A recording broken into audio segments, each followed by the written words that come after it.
Welcome to today's fireside chat with Comstock Incorporated, New York Stock Exchange ticker LODE or Lode.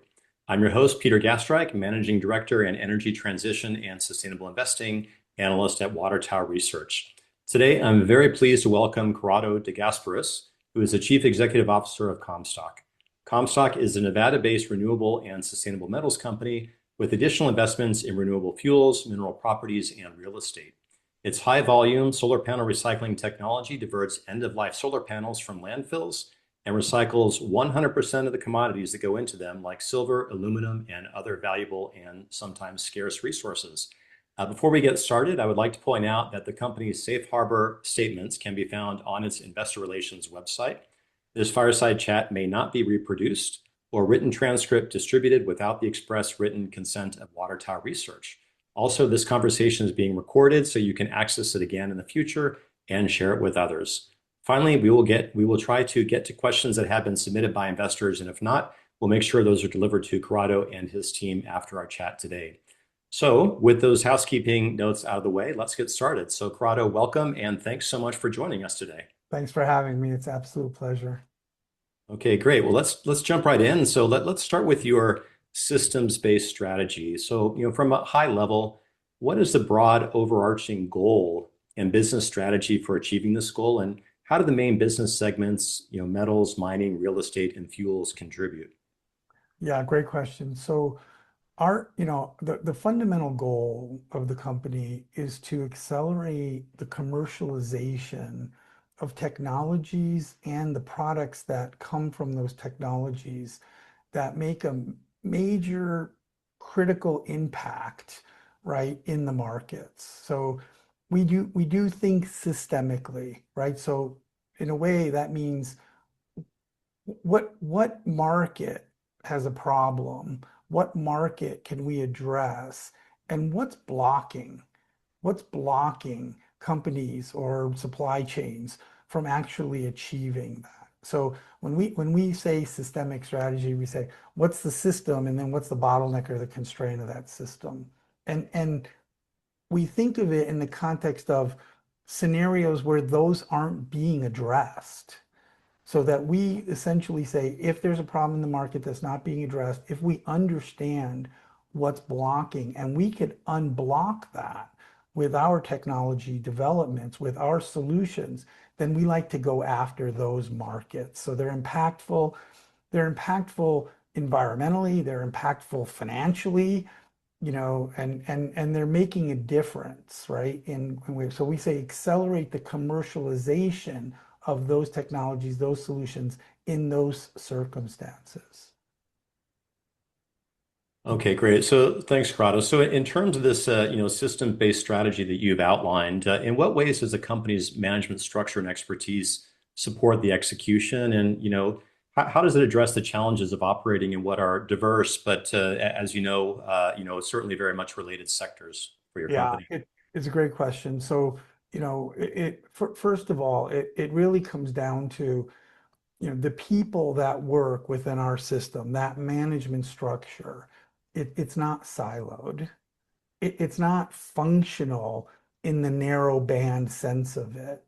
What we basically do is we organize our people, our competencies, our teams around the goal. Sounds obvious, okay? It's just remarkable how uncommon it is to organize yourself that way. I think part of that, there's such an established paradigm on, corporate hierarchies, right? Everybody has a precise functional role. They just don't interface very well when you're structured that way. So we define the goal. We define the steps required to achieve the goal. Most people would call that a strategy. But then we organize the teams and the projects. So we have chemists and scientists and mathematicians. They're extraordinary. We have engineers. We have commercialists, right? People who monetize, who make markets, who make offers into markets. We have financial competency. We have human competency. But what you'll see in our management structure is teams organized around what competencies are needed to achieve a specific major step towards the goal. And this has gotten some popularity recently, but we've always thought this way. What is the biggest conflict that's facing a project today? What is the biggest conflict facing a market today? What is the biggest conflict facing the company today? And we prioritize. In fact, the culture of this management structure is to surface the conflicts that are most blocking, the most important obstacle, if you want to think of it that way, bottleneck constraint that we're facing, create a culture, an organization that surfaces that and encourages the surfacing of that, welcomes the surfacing of that, and then the teams organize professionally, project based around attending and attacking those things. So that can be done at the enterprise level. You know, why are all these solar panels going into landfills? Right? That's the problem statement. With tsunamis of them that are going to toxify our water systems and our environments. Why? How do we tackle that problem? Right? Why can't biofuels gain any traction and self-sustain themselves in the market? They're the feedstock, right? The carbon in the feedstocks, there is not a technology that efficiently unlocks enough of it to make a difference. And so I didn't answer it fully in your first question, but what are the synergies like across the markets? Clearly, they're all natural resources. Clearly, they're all in the commodity cycle, and some would say super cycle. Clearly, they're all sophisticated industrial supply chains. We also like to leverage existing infrastructures and not try to create brand new, entirely new infrastructures. So those are common denominators, but I think the most common thing is just how we think and how we approach a problem. And I think it's the most common thing pervasive within our management structure, but it's very uncommon, which creates a problem for us in hiring people outside the company because in a way we have to educate, some would say indoctrinate, but we have to certainly assimilate them into our culture. Okay, I understand. Yeah, I'd like to turn to your business operations in a moment. But before we get to that, could you please share your recent financial milestones? You've been very busy executing on this front with Oh, successful capital raises and notably the elimination of all debt. So, yeah. what's been happening there, and how is that positioning you for executing your growth strategy? Yeah, no, absolutely. Love to answer that question. And maybe let me take a half a step back. So 5 years ago, 4 years ago, we took technologies that were, would clearly unblock the constraint of the problem, but were immature. So it's not fun, Peter, like going to the capital markets and what's your technology readiness level? 3. What's your technology level? 5, where 6 is when you've proven a TEA, technical and economic assessment. 7 is when you're scaling it. So it was hard. We had incurred some debt and, we had some convertible notes. But last year, when we were hitting 6 and 7, and in the case of 7 with metal recycling, revenue, in a huge market, um, in fuels where we hit 6 and Marathon Petroleum proved our product and was very excited and said, we'd like to partner with you. When those things happened, to answer your question now, we were able to bring in Marathon Petroleum to invest directly into the fuels business and raised another 20 million in cash on top of that to fund the fuels business and really graduated up into almost, its own mature, stand on your two leg, company. Soon thereafter, we raised over $34 million to fund the metal scale up, rapid scale up to go to industry scale and enough capital to pay off all of our debt and our obligations, fully fund the scale up of the first facility, and have enough runway to get all the way to profitability. So we're in a new state of reality as a company where both businesses are funded, but more importantly, to your point, uh, eliminate all of the debt and more than just the debt. Eliminate debt, eliminate obligations, and eliminate even future obligations. So very, very strong from a financial position perspective. Okay, yeah, it's a great foundation, laid down there in terms of the financial side. So, but now, Corrado, it's that time we're going to kind of get into the weeds here a little bit. Yeah. So, let's take investors through your operations, starting with the, solar panel recycling. So, the first thing there would be, let's discuss what makes Comstock's approach and technology with the solar panel recycling so differentiated. Yeah. And it'd be great if you could tie in a little bit about how this positions the company within the broader critical metals and mining industry.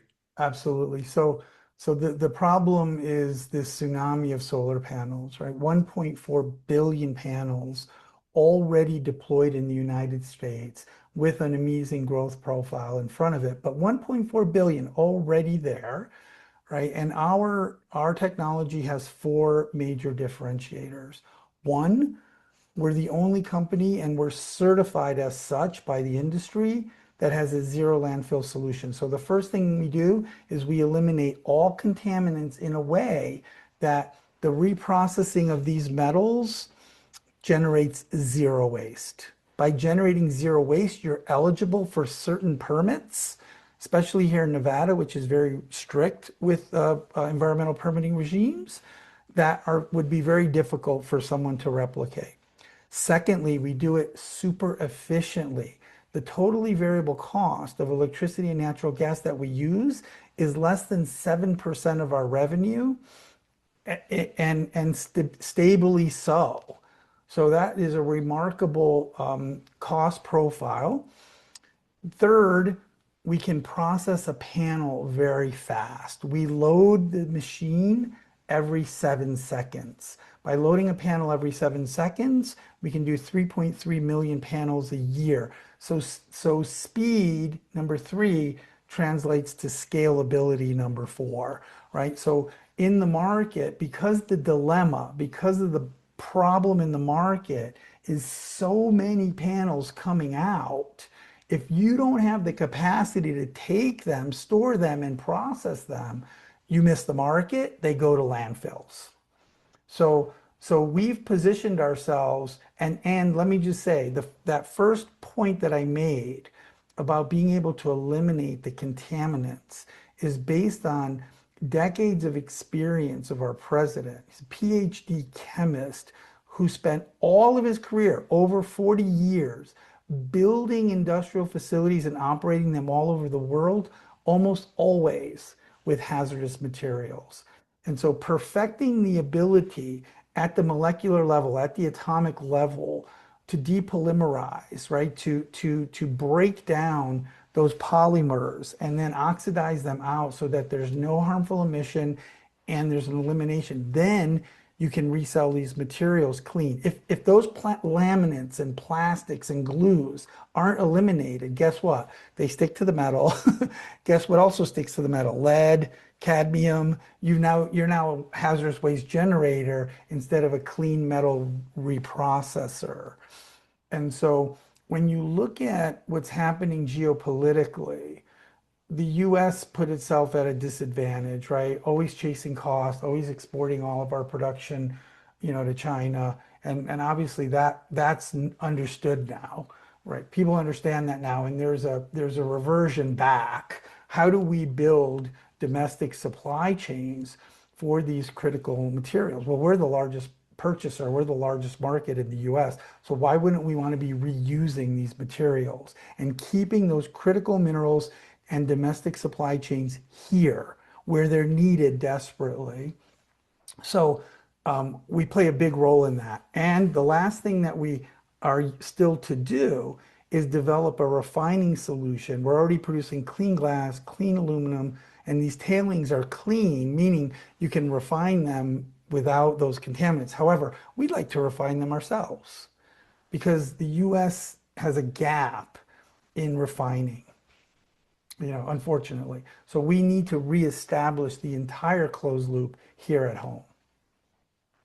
So you have this tsunami of solar panels. I like that. That's very well put. So that will stick. How should we think about converting that, this tsunami of solar panels, into the operational elements here of the panel recycling? So, for example, how should investors think about revenue streams like, Yeah, tipping fees or commodity yeah, sales? And you mentioned a little bit about the cost structure. You touched on the natural gas, yeah, cost yeah. structure, being quite competitive. Yeah. All right. So 2 points on that. First, let me say that just use silver as an example, just for a minute. There's about zero point 0.5 to zero point 0.6 troy ounces of silver in every panel on average, give or take a little. If we're producing 3.3 million panels, if we're processing 3.3 million panels a year, right, you start to push, like 1.6, 1.7, 1.8 million ounces of silver. If you have two facilities, that's 3.5, 3.6, almost 4 million ounces of silver. I think the largest silver mine in Nevada today does 4.1 million ounces. Okay, so there's a real shot at us to become a leading silver producer in the number one, jurisdiction in the country, the silver state of Nevada. If we have five, six, seven facilities across the United States, we would be the largest silver producer, in the country. So when you talk about magnitude, and we'd just be getting warmed up at that point, right? That you're talking about a meaningful situation. So now let's translate that into cost and revenue. The variable costs are low, as I mentioned. If you converted it, it would be about $35 a ton, assuming, like we're operating to the scale that I was talking about. Variable cost stays the same, of course, is $35 a ton. The fixed cost at full scale would contribute all in. That's everything. Okay.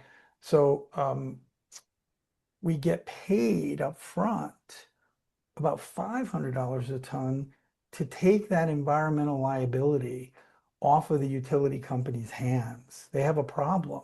They have to dispose of it. It's universal slash hazardous waste, right? They have to pay to do it. We're competitive with that. They don't have to pay more for us, okay? So we get $500 a ton just upfront, just to take that off of their hands, okay? Then today, we're getting about $200 to $250 a ton to resell 100% of those materials, excluding the contaminants that were eliminated, which tend to be about 7% of the weight. So on a equivalent value per ton, we're getting $500 a ton to take it. We're getting $250 a ton to reship and sell clean aluminum, clean glass, silver-rich tailings.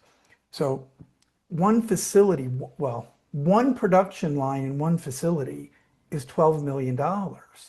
Based on the numbers that we just discussed, you'll generate 50 to 60 million in cash flow, assuming it's running full. Okay. So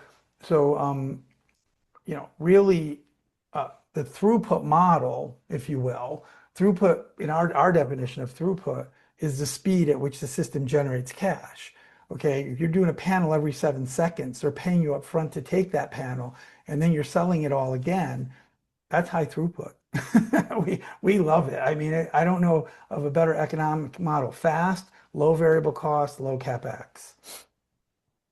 And how about taking this model and scaling it up? Sort of what are the plans for Yeah. growing this platform? Yeah, so if you look at the US deployment of the 1.4 billion panels, remarkably, we would estimate 50% of the end of life, right, in the target zone of end of life is in California.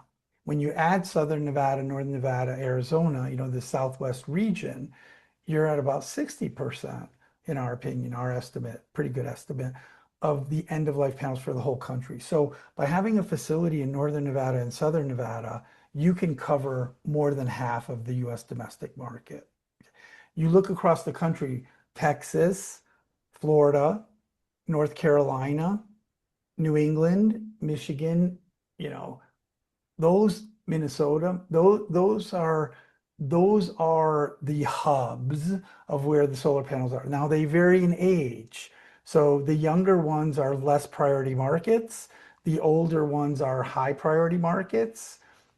And we just want to deploy, up to 7 facilities, in those markets. We will also deploy some storage to optimize logistics, okay, a bit. The best thing to do to optimize logistics is be as close to the hubs of those panel deployments as you can, full stop.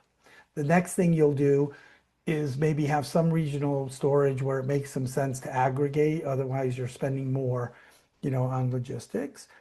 And then the third thing is, where would you put a refinery once we've developed that solution? You won't have a refining, you won't be refining at every facility. You might need one or maybe two, because only about 12% of the material represents these silver-rich fines. Most of the material is glass when you're talking about weight, then aluminum, and then third is these silver-rich fines, which are the most valuable but the least heavy. So you would probably have some notion of spoke and hub when it comes to refining, but here in the United States, excuse me, just to make a very critical point, we've been approached by Australians, we've been approached by Indians, we've been approached by Europeans, we've even been approached by some Middle Eastern representatives who have said, not all of them have said this, but at least two have said this. We recycle e-waste. We do not have a solution for solar panels. We've looked around and seen what solutions are currently out there. We don't see any solution that can scale.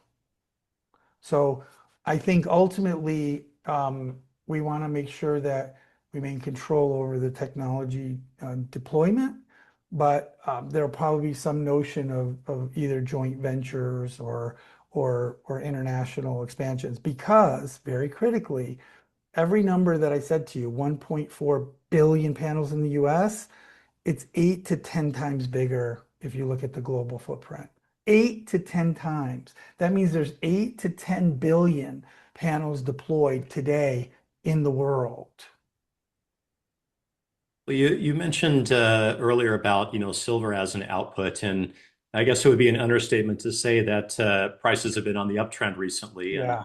it would appear that you couldn't have asked for a better timing for this project, all considered, as far as the silver market's concerned. But let's talk about the silver market. What do you view as the key drivers there for increasing that demand for silver, and how are these recycling operations poised to benefit from those trends? So great question. So silver was confounding to me a decade ago and even half a decade ago. Why? Because you saw demand growing with electrification, but then there were some offsetting things, right? It was declining in use in some fields, it was increasing use in others. It was hard to get a handle around it. But here's the bottom line.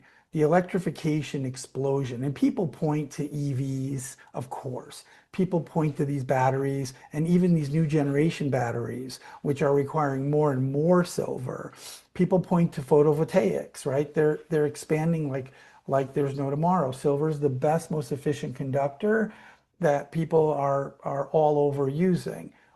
What's happened recently, though, in the last 4 years, is that the demand for silver hitting a record in 2025 now.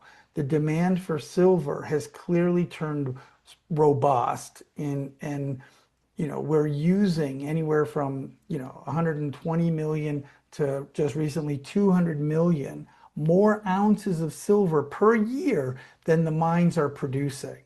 I can tell you, if you think you're going to put a new silver mine into production in less than 10 years, you're out of your mind. Okay. So the supply cannot catch up from hard rock mining, from conventional mining, and the demand is exploding. But to my earlier point, yes, EVs, yes, computers, yes, solar panels, but what about these data centers? What about the GPUs? What about the massive conductivity of the electrical grids and now off-grid deployments? What about robots? What about, I think the demand curve is just, I mean, people are rationally estimating, 20, 30, 40% growth, over the next decade. And I think I don't think they're understating it. It's going to be stronger.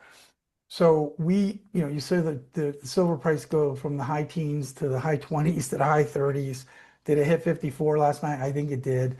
We're bullish on those metals. We always have been, and we were somewhat confounded by why is it so depressed? But I think that's broken out now, and it's macro, right? It is the supply and demand portion of this discussion has taken the lead, versus the investment portion, versus the monetary discussions. So you have exposure to the silver market there through your panel recycling, but we can also move into your precious metals mining interests. So Yeah. let's talk about that. So what is the current status and the strategic importance when it comes to your silver and gold mining district holdings? Yeah, I think that the platform we consolidated this 12 square mile mineral district, which was one of the most famous silver mines, in the country, if not the world, gold and silver, of course. We mined it from 2012 to 2016. Our first pour was 1733 gold, I think like 35 silver, somewhere around there. Our last pour was 1,033 gold.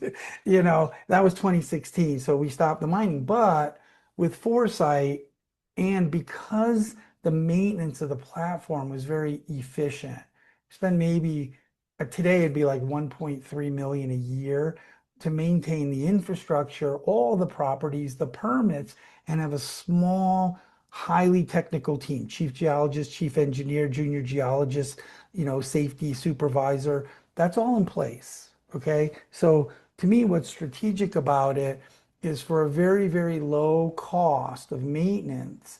We have a huge call on gold and silver. We have a huge option on gold and silver, and our Dayton resource at $3,500 gold and $35 silver would throw off net about $500 million over a 6-year mine life. We think it's ultimately bigger than that.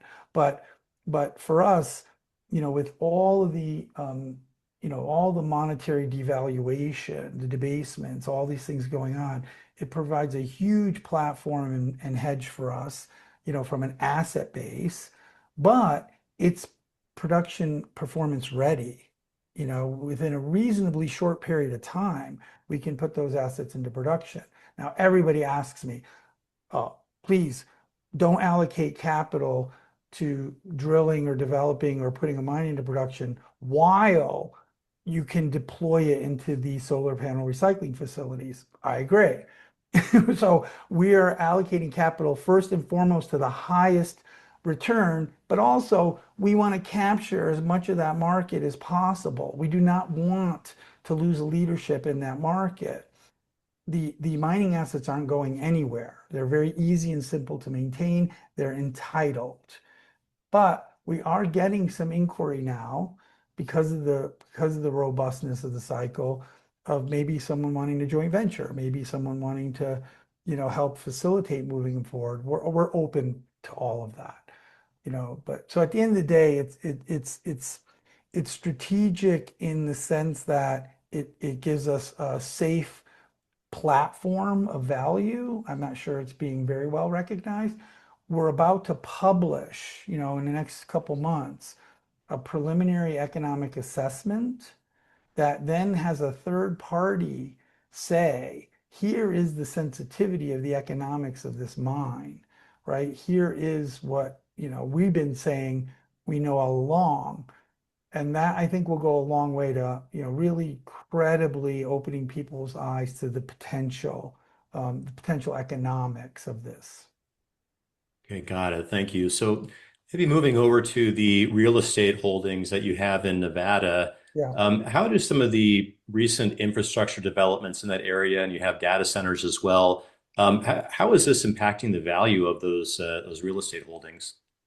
It's having an incredible impact, and it's very, very active. So we have some real estate about 30 minutes from the mine site. It's all industrial.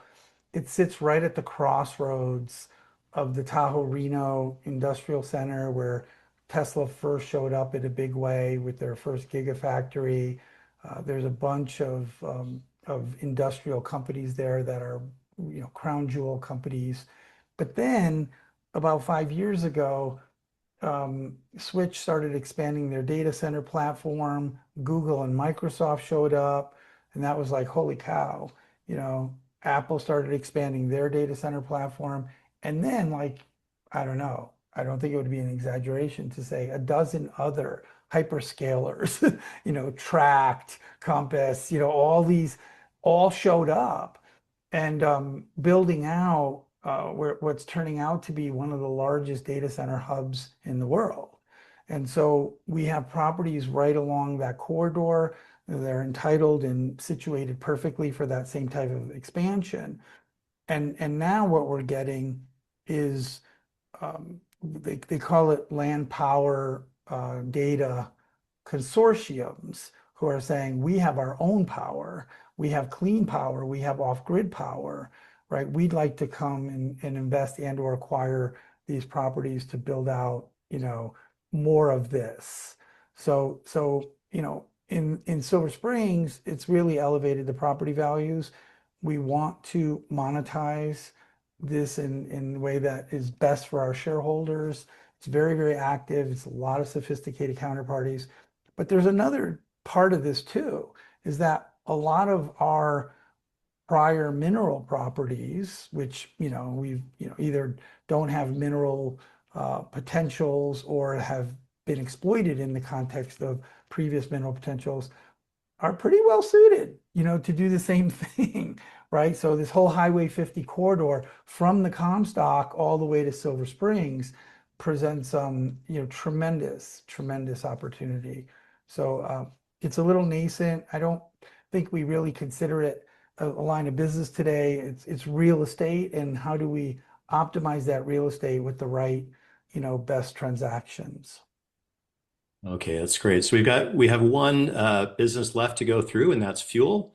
Yeah, So regarding Bioleum Corporation, yeah. how did the company's involvement in Bioleum and advanced biofuel technologies originate, and what is the strategic significance of the partnerships? You mentioned Marathon Petroleum before, and you've got RenFuel, Hexas Biomass, and perhaps the other proprietary technologies in this area you could mention. Yeah, so I'll say that how it originated. Look, we stayed pretty darn close to home with our core competencies, okay, which are, mineral properties, metallurgies. It seems reasonably logical to hard rock mine, go into urban mining and reprocessing of these metals. There's a lot of tech, there's a lot of differences, but in a general scope of the types of people that you're working with, right? We speak the common languages and we do similar things. With fuels, it was really as we got into the renewable space, we started making certain associations and we were introduced to this technology that did exactly what we typically would look for. The renewable fuel industry has a lot of disparate technologies, right? And I guess, Peter, I'd like to use the word necessary but not sufficient to describe almost all of them. You know, like, one works really, really well on a feedstock, that would, that couldn't power a neighborhood, okay? One doesn't work well at all on an abundant feedstock. One is a critical part of the technology stack, but on its own doesn't really get you there. So and the great part about this industry is there's such a tremendous amount of innovation going on. The horrible part about it is no one's aggregated it into a functional supply chain that actually works. So we stepped back and we said, what's the bottleneck? What is the constraint of this industry? And the first reaction, which everybody would agree to, feedstock. but that's not incorrect. Let me say this, it's not incorrect, but it's not totally correct. It's the technology to convert that carbon, right, into fuel, into oil, into fuel. That's the bottleneck, right? That's what will unblock a ridiculous abundance of carbon that today sits in waste woody biomass. Today sits there, okay? So when we looked at it, there seems to be a lot of competency in taking cellulose, making pulp, making alcohol, ultimately making ethanol. That brewers can do that. Corn ethanol, manufacturers can do that, and quite a few technologies exist to do it with cellulose. But cellulose is only a third of the composition of the wood. The other two-thirds of the carbon sits in the lignin. Okay, if you crack the code on the lignin, you go from producing 45 or 50 gallons of fuel per ton of waste wood to doing 120, 130, 140 gallons of fuel from the same exact ton of waste wood. So we said that technology is extremely attractive. It's extremely promising. However, in itself, it's also not sufficient. Do we have a partner willing to take those oils today and convert them into fuels? Enter Marathon Petroleum. Do we have a really practical way of converting the crude lignin into a stable oil? Enter RenFuel. Are we comfortable, even though we know on a macro scale there is sufficiency of waste wood, are we comfortable that that's sufficient for us? Because you want to tuck in a 500,000 a ton a year facility near some lumber mills in Minnesota. You want to tuck in a million ton a year or three-quarters of a million ton a year facility in Louisiana next to the sugarcane mills. Do you want to partner with the pulp and paper mills who are throwing off this craft lignin, and burning it or throwing it away? All that is a yes, okay? But we also found that you can grow this carbon very, very fast in a way that enriches the soil, sucks CO2, of course, out of the air, puts most of it into the soil, retains most of it, I'm sorry, the other less than most of it, the other minority in the stalk, and provides an endless source of carbon, a renewable regenerative source of carbon that allows you then to scale and aggregate the supply chain much less disparately, much more, collectively, condensedly, so that it becomes practical. So from Hexas biomass to, organosolv solution to RenFuel esterification to hydro treating to Marathon, we put together something that we believe is sufficient, is sufficient. At the same time, the National Renewable Energy Lab approached us and said, holy crap, it looks like you're approaching sufficiency. They didn't say it that way, but they might as well have. And we think we have some breakthroughs that could reduce your capital, increase your energy, reduce your operating expense.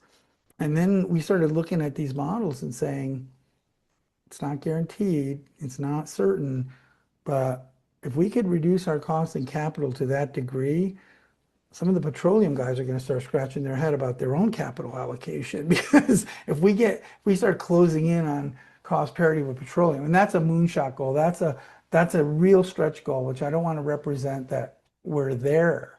But what we are is designing the experiments and implementing the experiments with the leading lignocellulosic scientists in the world, from Greg Beckham at NREL to Joe Samick at RenFuel to our own people in Madison, Wisconsin. We have built an intellectual horsepower around lignocellulosic science. But if these guys don't crack it, No one's cracking it. No one's cracking it. Because these are the people that have dedicated their lives to doing just that, right? So it's very exciting from that point. It's one cycle behind metals, okay? We are TRL 7, 2 years mature, going to 8 in metals. We're trying to integrate TRL 6, right? Because in the fuels business, we have mature digesters, we have mature enzymatic and fermenting, from the corn ethanol industry, right? We have mature hydrocracking. It's just we have one or two steps taking that crude lignin into oil, right? That's our novel contribution, but a lot of it's mature around it. But we're one cycle behind. Like we want to integrate 6 and go to 7, where metals has proven 7 going to 8. But that's what makes the business model so great, right? It's exciting that we have explosive revenues on metal. It's exciting that it's a huge global market that we're addressing seemingly with the leading tech and leading solution. But right behind it, we have another one. So, when we first started doing this in 2020, 2021, my only angst was I wish we didn't have two techs going so parallel. But metals pulled ahead. Feels a little better, quite frankly, to have a little staggering there, although we want to get them both commercial as fast as we can. So you have the, leading scientists, leading technology. You have these incredible partnerships, the relationship with the National Renewable Energy Lab. What are the plans for scaling up this business? How do you kind of see that kind of Yeah, yeah, going great forward? question. Great question. And by the way, we have exclusivity to the technology coming out of NREL because we're funding it and collaborating in its development.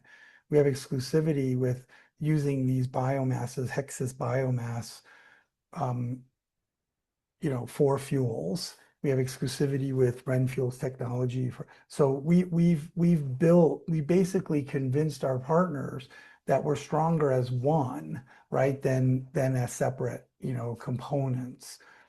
So in Madison, we're moving to a couple of barrel a week, production scheme, which will prove TRL6, in the same way that we did it over the last 2 years with metals and Silver Springs. Okay, so it's a demonstration scale that can produce meaningful amounts of fuel, meaningful amounts of oil for fuel and meaningful amounts of fuel. And then Oklahoma has really stepped up and said, we love what this portends. We gave us a $3 million grant, to headquarter ourselves there for the oil and gas business, allocated 152 million of tax-free municipal bonds to support the financing of this scale up, in Oklahoma. We're site selecting as we speak. We already have one site nailed down. We're actually looking at a second site, in large part because of what the state's offering us, to do that. And I would say that, over the next 2 years, we'll be a steady producer of oils at a smaller scale, just like we did with metals, exactly the same notion, right? And then right beyond that, though, we will be scaling up to an integrated biorefinery, which we're targeting 100,000 tons a year of waste and or purpose-grown biomass, which would produce, 10 to 15 million gallons a year. And then the next scale up after that, which would be the TRL8, would be 1 million tons doing 115 to 120 million, gallons a year. The market for advanced biofuels based on the US mandate is 16 billion gallons. It would take 50 of the facilities that I just described to you to meet half of that mandate. The liquid fuel market in the US is not 16 billion. The liquid fuel market in the US is 250 billion, right? It's just the advanced biofuel that's a subset of that market. Now, people say, wow, 50 facilities, Corrado, that's aggressive. That's like crazy. Okay, well, when the corn ethanol industry built their first facility, about 200 more were built in 7 years, and they hit 16 billion gallons, is what they're doing right now. So it's not unprecedented. We're talking about half of that, and we're not necessarily saying we're going to build all those facilities, by the way. we're going to build the first few, but we're very happy to partner, to license, whatever accelerates the deployment of this technology, we're supportive of.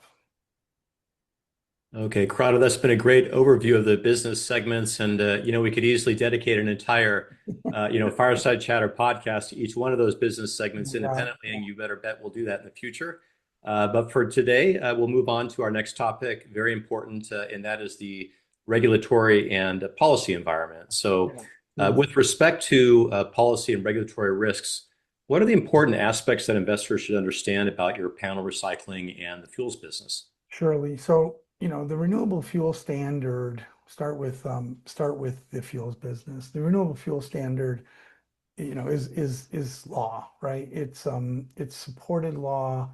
We had maybe an inkling of anxiety when the new administration was coming in regarding their energy policy, which eliminated immediately when the new Department of Energy secretary said, we want energy, energy, energy. We want petroleum, we want nuclear, we want biofuels, we want geothermal, we want it, right? They do seem to have a chip on their shoulder with solar, but we don't care about that. Like we're recyclers, we're not deployers of solar, but I don't really think it's stopping anything anyway.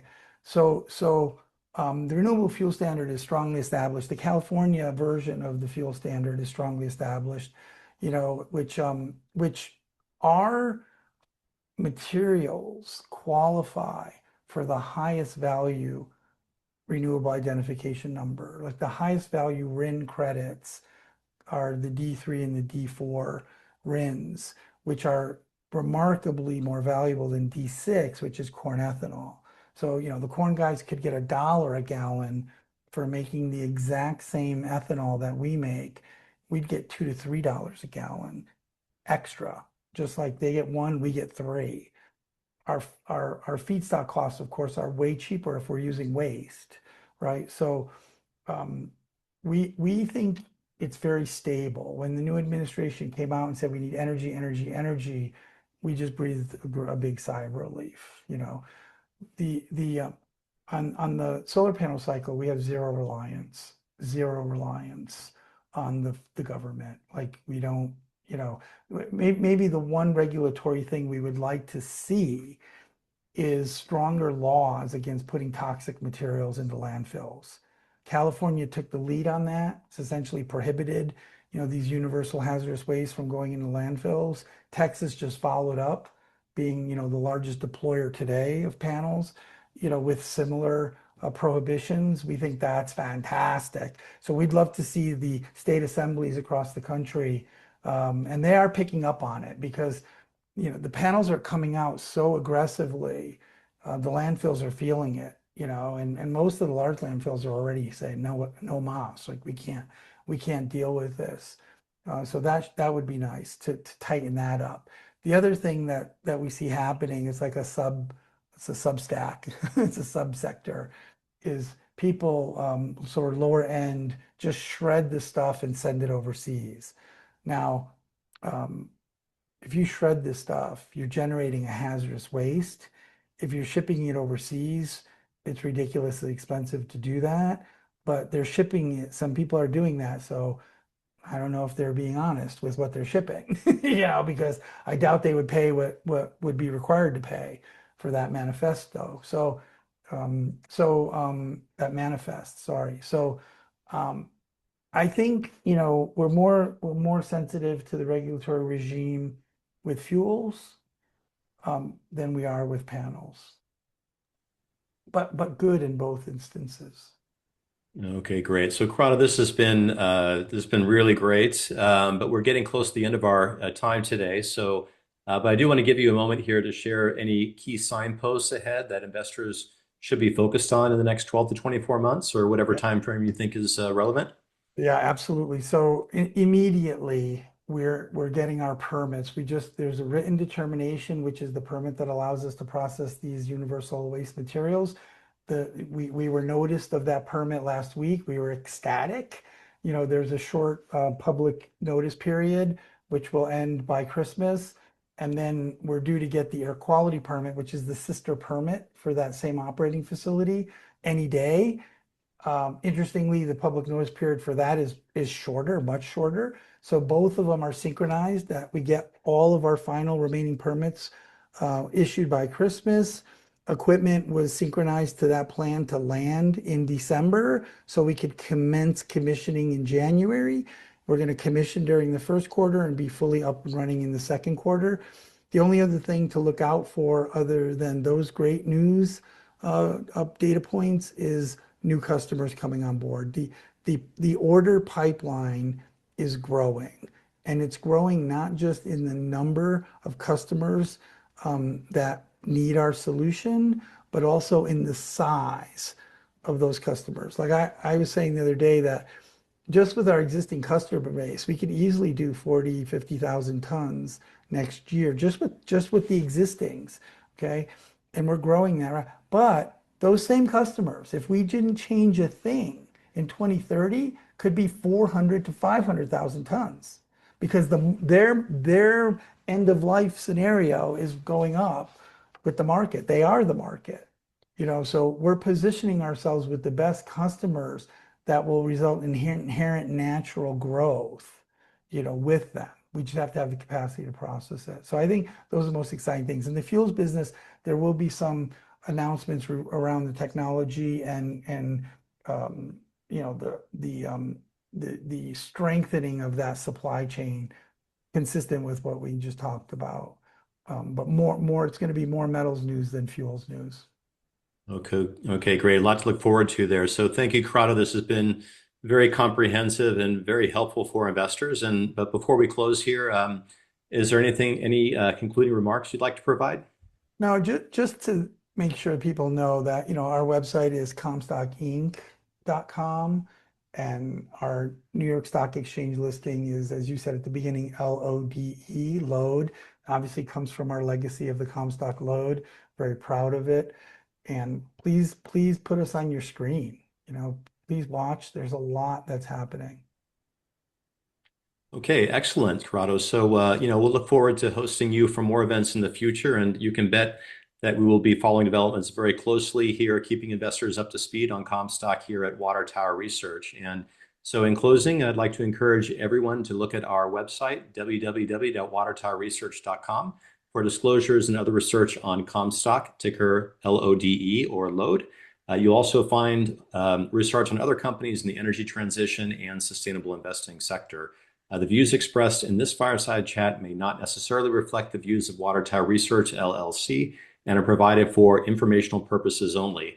This fireside chat may not be distributed or reproduced without the written consent of Water Tower Research and should not be considered research nor a recommendation.